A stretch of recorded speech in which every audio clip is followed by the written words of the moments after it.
Hi Danish learner, welcome back to my channel Danish Matters. I'm Tina Baga, your Danish friend and tutor. Today I'm talking about language identity.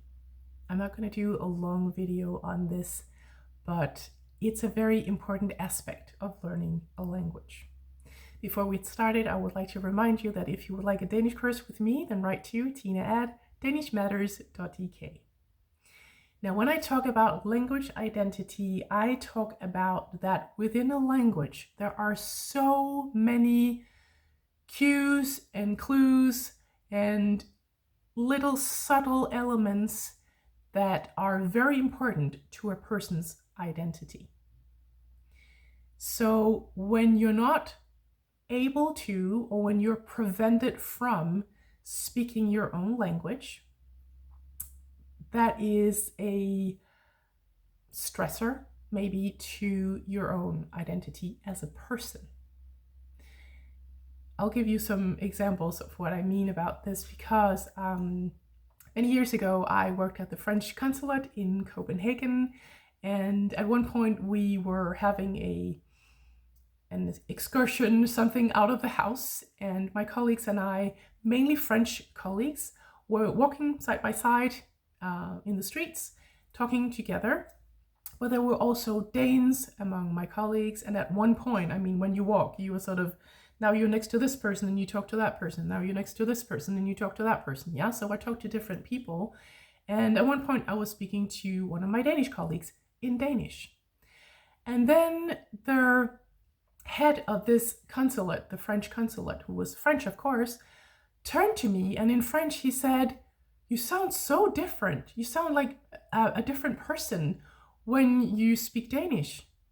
And I just laughed and I said to him, "No, I sound different and am a little bit of a different person when I speak French. Because Danish is my mother tongue. Danish is my native language. That is when I can feel completely myself, because I think in Danish, I express myself in Danish, and I'm able to express myself exactly the way I want."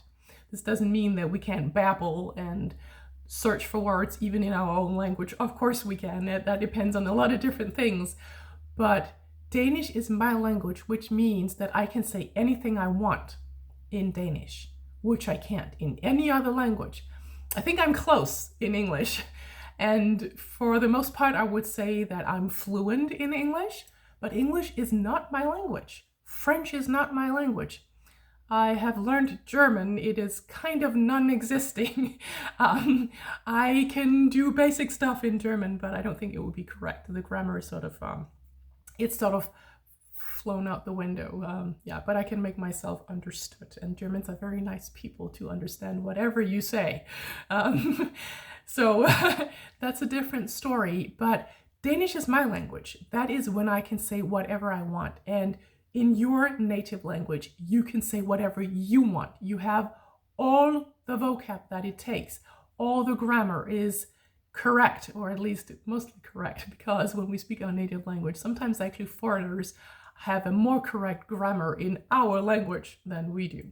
It's the same in your mother tongue, I bet, at least in most of yours mother tongues, but it's a different thing when we can't speak in our own language. In my field of work, Danish as a second language, I had taken some modules in this specific field, and at one point we learned that a little bit back in time, if you were in a school setting and there was a break and the children were playing, and the teacher out there, like watching the kids, if the teacher heard that some students, some kids were speaking their own language together, they would say, you should speak Danish. Then research found out that if you don't have a really good mother tongue, then you will also have difficulties learning other languages really well, or just well, yeah?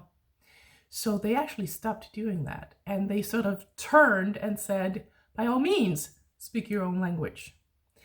So that is also what I tell students who, often my students are adults, right? And some of them have children, and they sort of tell me like a little bit like shoulders bended and like the gaze down and like we don't speak Danish at home. We don't. I said, no, of course you don't. Of course you don't. You should speak your own language at home. Of course you should. Because it's very important that you teach your kids your mother tongue fluently, if possible. I know it's difficult when you're in a different country, yeah?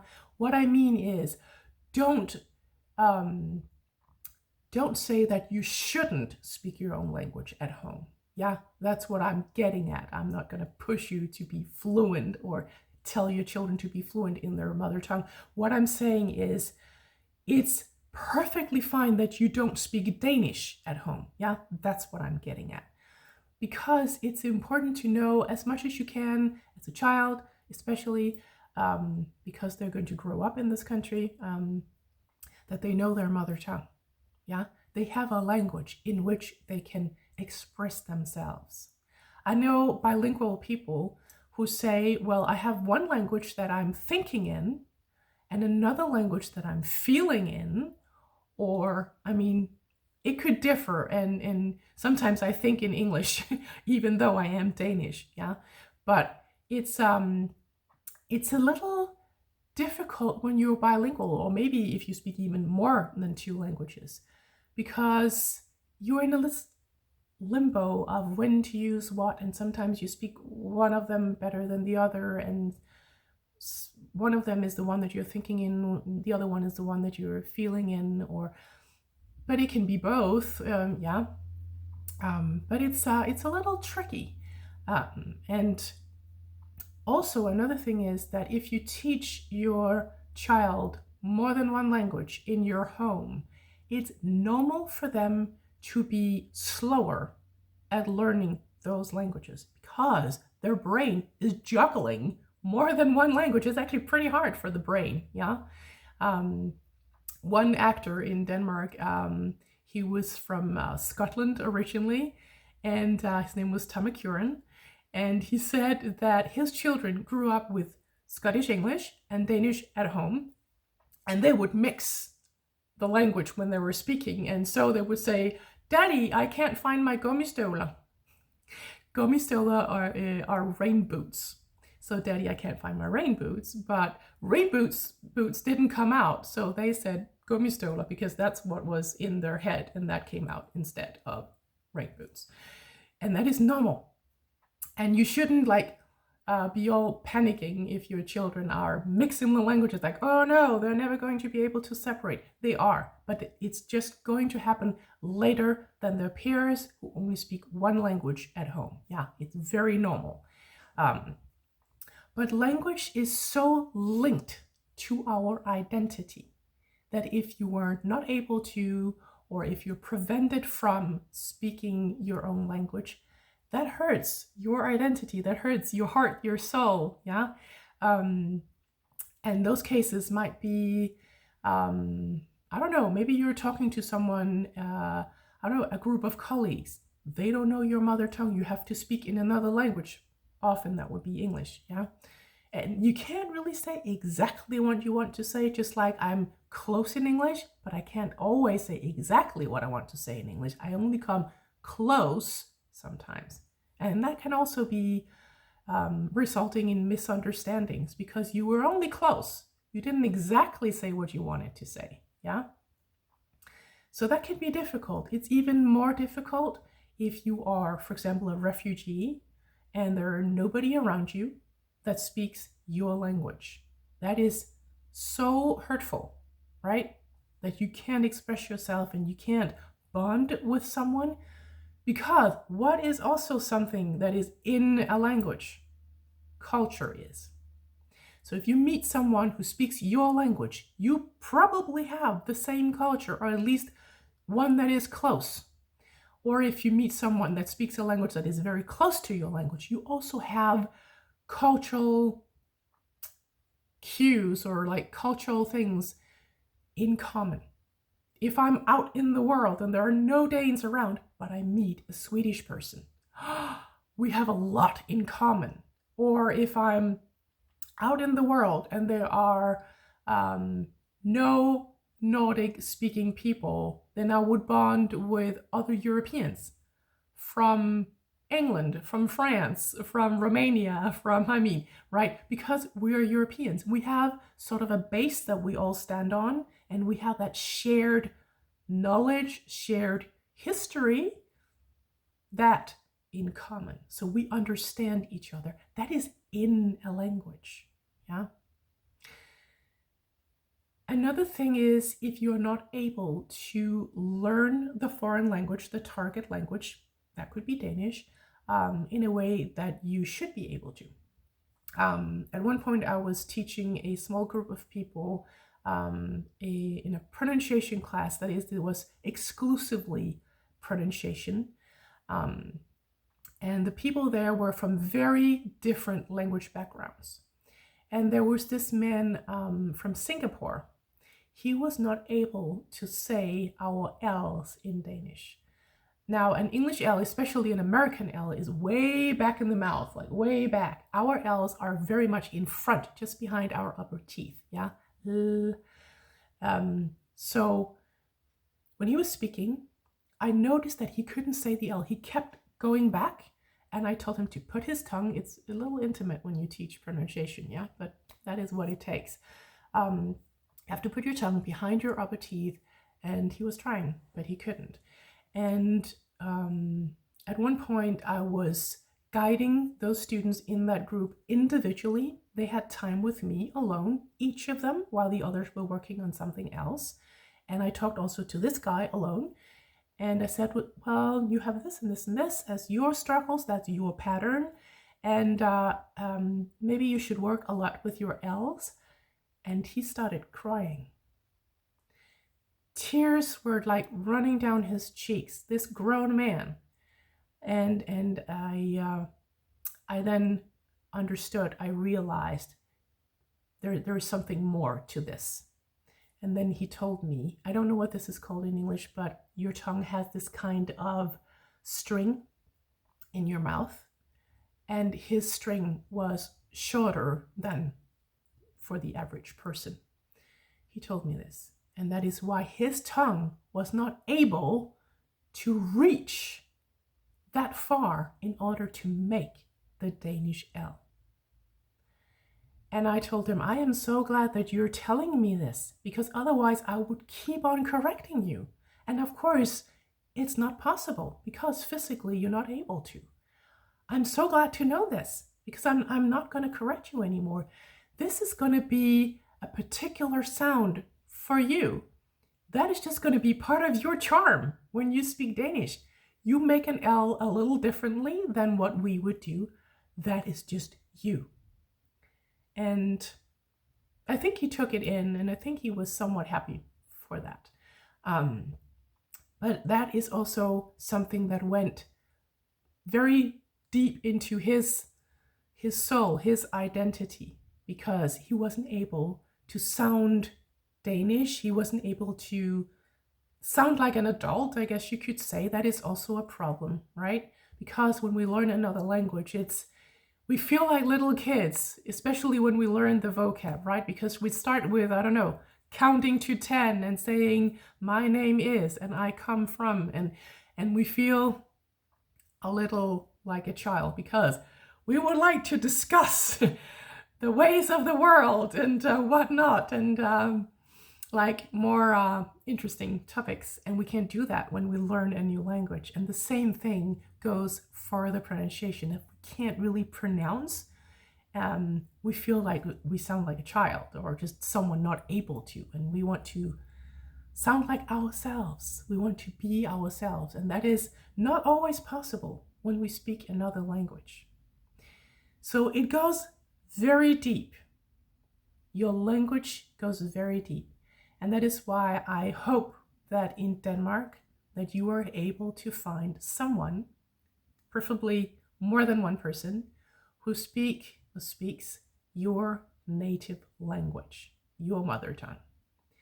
So that at one point, I don't know, once a week or every day if you're lucky, you can relax and speak your own language, because that is also what happened to those children. Remember, I talked about this setting of recess in school, out in the schoolyard. Those kids who were forced to speak Danish then spoke Danish in class all the time in order to learn math and Danish and biology and whatnot. And then when finally they had a break, they were also forced to speak Danish. Their brain never got a break. And we need breaks. So that is also something for you to think of if you have kids at home. Give your children a break so that they can relax, speak their own language. But that said, you can always play with the languages, yeah? If they say something, I don't know, about the food in your own language, if you know the words, or maybe you can use them as a dictionary. Yeah, sometimes children are better. They are so annoying, children. They learn a language so fast, and then the parents are corrected by their 4-year-old. Yeah, I hear that a lot. It's very annoying. But either way, if one of you knows that word in Danish, you can play and say, oh, what's that called? Jordbær, strawberry. Or what's that called? I don't know, lampe, or briller. Whatever it is, have a little game. Point to things. What is this called in Danish? What's that called in Danish? But don't drag it out forever and forever. Have 5 minutes, have half an hour, maybe not even every day. But it should be playful, relaxed, not when you're all tired and you need to cook and the children need to do their homework, and not at that moment, right? When I was studying Danish as a second language, some of us were also from other countries than Denmark. And one guy, he was from a country where they spoke Arabic. And he was teaching math in our folkeskole, so our normal schooling. And he taught a lot of students who had Danish as a second language. And he taught them to, back in their like little book where they could write, to have a little dictionary.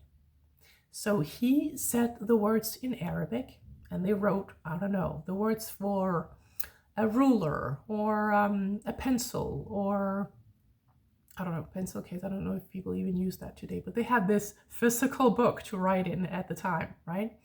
That's also another thing. It's very good to use sensory functions in order to remember, yeah? They wrote those words, and then he told them the words in Danish. And that was a very good strategy, because some of the students, of course, they needed more help with math. Maybe they were even very bad at math. And when they came home, the parents were then able to help the students, because the parents would say the words in their mother tongue, in this case, Arabic. And maybe the kids didn't know the Arabic words for all those things that you use in math. It could also be things that are not physical, right? It could be, I don't know, fraction or whatever, yeah? And they could then look at this dictionary at the back of their book, their children's book, and then together point to the word, because the children would learn all the words in Danish, and then the parents could see the words in Arabic, and they could help their children if they could help them, yeah, with math. Of course, not all parents are good at math or another subject from school, but if they were good at math, or at least okay at math, they could help their child because they had a common language, because they could look at the words together, and one would only understand one, and the child could then learn the Arabic ones. Because in this field, we talk about domænesprog. As you can hear, domain in it, yeah, domain language. Often when you have Danish as a second language, excuse me, you would not know all words in your mother tongue, and you won't know all words in your target language, in this case, Danish. When you're out and about in the Danish society, you will learn a lot of different Danish words. I don't know, busstoppested, the bus stop. I don't know, things in school, a lot of different things in Danish. But you might not know those things in your mother tongue because you've never really been using them, because the society is Danish. And then the other way around, at home, you might know all the home words in Arabic or Italian, but you don't know them in Danish. So you would know a pot and a lid and, I don't know, a TV and a staircase and, I don't know, hair thingies, different words for toys. All those words, you would learn that and you would know that in your native language. But when you're going to talk about that with Danes, your Danish peers, your friends, maybe you don't know them in Danish. So that is what you can play with at home as well, yeah? Play with the words. A fire truck in your language. What's that called in Danish? En brandbil, yeah? And so on.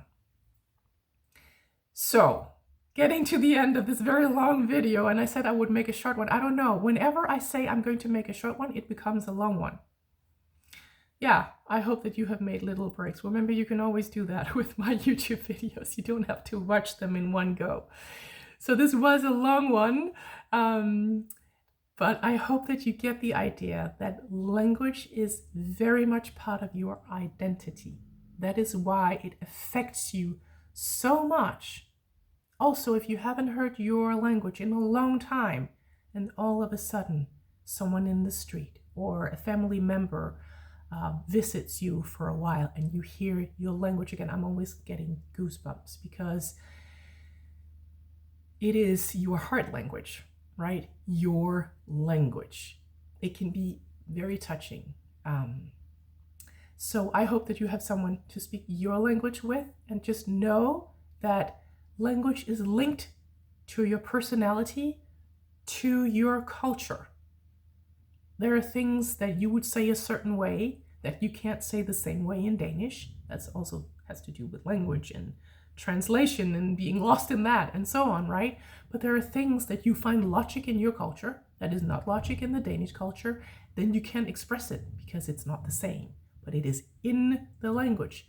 And language has so many referrals to your culture. Songs, movies, stories and books and literature, old sayings, words that are about things that are important in your country, in your culture. For example, in the Inuit language, they have a lot of different words for snow because that is important where they live. Same thing in your country, in your culture, same thing in the Danish culture. Remember, our small talk topic, our favorite one, is the weather. It changes all the time. You might come from a place where the weather doesn't really change much throughout a year, and so on, right? So take this to heart. Remember that we all have our languages and our language identities. It very much goes into our heart and our personality. So, finishing this long video, just remember that if you would like a Danish course with me, then write to tina@danishmatters.dk. And I just got left to say, happy Danish learning.